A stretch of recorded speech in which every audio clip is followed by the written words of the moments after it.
కలెక్టర్ల కాన్ఫరెన్స్ లో కొందరి పనితీరుపై సీఎం చంద్రబాబు అసహనం వ్యక్తం చేశారట. కలెక్టర్లు బాగా పని చేస్తున్నారని అనుకుంటున్నారని, కానీ అవుట్పుట్ రావడం లేదని, దాంతో అధికారుల పనితీరు ప్రజలకు నచ్చడం లేదని సీఎం ఒకంత సీరియస్ అయ్యారట.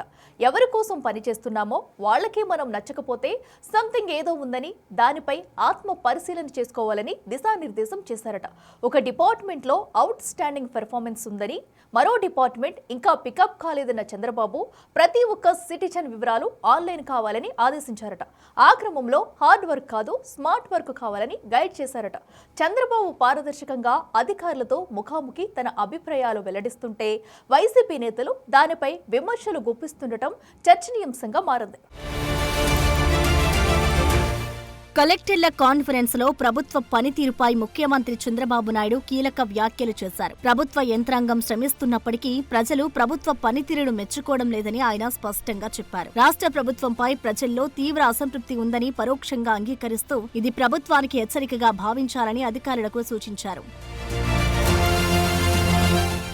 మీరు బాగా చేశామని అనుకుంటున్నారు, నేను అలాగే అనుకుంటున్నాను, కానీ ఎండ్ అవుట్కమ్ కనిపించడం లేదు. ప్రజలు మన పనితీరును మెచ్చడం లేదు. మనం ఏ స్టేక్ హోల్డర్స్ కోసం పనిచేశామో వాళ్లే సంతృప్తి వ్యక్తం చేయకపోతే ఎక్కడో లోపం ఉన్నట్టే అని చంద్రబాబు వ్యాఖ్యానించారు. ఈ వ్యాఖ్యలు ప్రస్తుతం సోషల్ మీడియాలో వైరల్ గా మారాయి. ప్రభుత్వ పనితీరు బాగాలేదని ప్రభుత్వాధినేత అంగీకరించడం సంచలనంగా మారింది. 18 నెలల పరిపాలనపై ప్రజలు తీవ్ర అసంతృప్తి ఉన్నట్లుగా సీఎం స్పష్టం చేయడం చర్చనీయాంశంగా మారింది.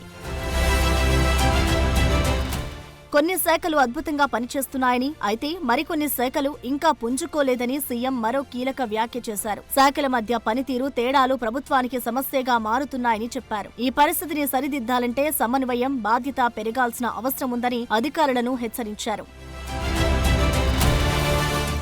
ఇకపై ప్రభుత్వం data driven decision making governance వైపు అడుగులు వేస్తుందని చంద్రబాబు స్పష్టం చేశారు. అందులో భాగంగా తాను వ్యక్తిగతంగా ప్రతి వారం 4 గంటల పాటు డేటాను అధ్యయనం చేస్తూ నిర్ణయాలు తీసుకుంటున్నారని తెలిపారు. భావోద్వేగాలతో కాకుండా గణాంకాలు, ఫలితాల ఆధారంగా నిర్ణయాలు తీసుకున్నప్పుడే ప్రజల నుంచి ప్రభుత్వానికి మార్కులు పడతాయని సీఎం చంద్రబాబు చెప్పడం సంచలనంగా మారింది.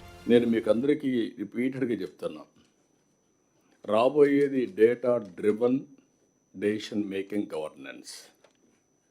నేను ఈ మాట వాడుతున్నాను మీ అందరితో. మీరు బాగా చేశారని మీరు అనుకుంటున్నారు, ఎండ్ అవుట్కమ్ రావడం లేదు.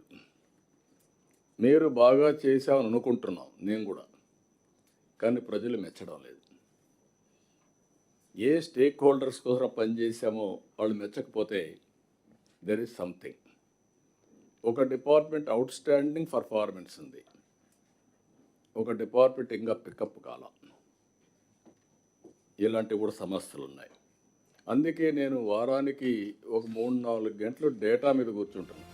చంద్రబాబు వ్యాఖ్యలపై ఎప్పటిలాగే మాజీ సీఎం జగన్ విమర్శలు గుప్పించారు. ప్రజల్లో తన గ్రాఫ్ తగ్గిపోతుంది, అందుకు కలెక్టర్ల పనితీరు కారణమని కలెక్టర్ల సమావేశంలో చంద్రబాబు చెబుతున్నారు. కలెక్టర్ల గ్రాఫ్ కాదు స్వామి, ముందు నీ గ్రాఫ్ బాగోలేదు, మీకు అర్థం కావడం లేదు. మీ హయాంలో ప్రజలకు జరిగిన మంచి ఒక్కటి కూడా లేదని విమర్శించారు. 3వ బడ్జెట్ కూడా ప్రభుత్వం ప్రవేశపెట్టబోతున్నారు, ప్రజలకు జరిగింది మాత్రం 0 అని ఎద్దేవా చేశారు. ఆశ్చర్యం కలిగించి ప్రజల్లో గ్రాఫ్ చాలా పడిపోతా ఉంది. దానికి కారణం కలెక్టర్ల పనితీరు సరిగ్గా లేదు అని చెప్పే పరిస్థితిలో చెప్తా ఉన్నాడు. పొద్దున పేపర్ చదివితే అయ్యో అని మొత్తుకున్నట్టు. కలెక్టర్ల గ్రాఫ్ బాగాలేక కాదు స్వామి, నీ గ్రాఫ్ బాగాలేక పడిపోతా ఉంది. నీదేనే నీకు అర్థం కావడంలా. నీ హయాంలో నువ్వు వచ్చిన తర్వాత ప్రజలకు ఏదైనా మంచి జరిగిందా అని అంటే ఒకటే మంచి జరగల. చంద్రబాబు నాయుడు గారు ఈ 18 నెలల కాలంలో, మరి ఈ 2 సంవత్సరాలు, ఈ కాలంలో 2 బడ్జెట్లు ప్రవేశపెట్టి దాదాపుగా 2 సంవత్సరాలు అయిపోవస్తా ఉన్న ఈ కాలంలో ప్రజలకు ఏదైనా మంచి జరిగిందా అని అంటే బోర్డు 0 కనిపిస్తుంది. అంతవరకు ప్రజలకు అందుబాటులో ఉండే అన్ని స్కీములు రద్దయిపోయినాయి. వైసీపీ హయాంలో జరిగిన మంచి గతంలో ఏ ప్రభుత్వంలో జరగలేదని, ఏ నెలలో ఏ పథకం కింద నిధులు ఇస్తున్నామో ముందుగా క్యాలెండర్ ప్రకటించిన ఘనత వైసీపీదని గొప్పగా చెప్పుకున్నారు. బహుశా ఏ ప్రభుత్వంలో ఎప్పుడు జరిగిందేమో, ఏ నెల ఏ స్కీమ్ ఇవ్వబోతున్నాము, ఏ నెల ఏ బటన్ నొక్కబోతున్నాము అని చెప్పి ముందుగానే ప్రజలకి క్యాలెండర్ ఇచ్చి ఆ క్యాలెండర్ను అమలు చేసిన పరిస్థితి బహుశా దేశ చరిత్రలో ఎక్కడ కూడా బహుశా జరిగి ఉండదు. రెండేళ్ల చంద్రబాబు హయాంలో సంక్షేమ పథకాలు ఆగిపోవడం, రాష్ట్రంలో అన్ని వ్యవస్థలు కుప్పకూలిపోవడం జరిగిందన్నారు. అందుకే చంద్రబాబు గ్రాఫ్ ఎంత లేపినా లేవడం లేదని, అన్ని అబద్ధాలు మోసాలే అని ప్రజలందరికీ అర్థమవుతుందని, కాబట్టి గ్రాఫ్ పడిపోతుందని సట్యాలు వేశారు. ఈరోజు అన్ని రకాలుగా ఈ వ్యవస్థ ఒకసారి గమనిస్తే అన్ని వ్యవస్థలు తిరోగమనమే. ఇక జగన్ మెప్పు కోసం పరితపించే మాజీ మంత్రి అంబటి రాంబాబు నేను సైతం అంటూ ఈ సీన్ లోకి వచ్చేశారు. డేటా డ్రైవన్ బెస్ట్ గవర్నెన్స్ అంటున్న చంద్రబాబు మాటలను పట్టుకుని తన ఎక్స్ ఖాతాలో ట్వీట్ పెట్టారు. మీది డేటా డ్రైవన్ బేస్డ్ గవర్నెన్స్ కాదు, డేటా డ్రైవన్ బేస్డ్ గవర్నెన్స్ అని దెప్పి పొడిచారు. 18 మాసాలకే ప్రజలు మెచ్చలేదని అర్థమవుతుందా అని చంద్రబాబుని ప్రశ్నించారు. మొత్తానికి ప్రజాక్షేత్రంలో పెద్దగా కనిపించని ఈ వైసీపీ నేతలు సోషల్ మీడియాలో హడావుడి చేస్తుండడం విమర్శలు మూటగట్టుకుంటోంది.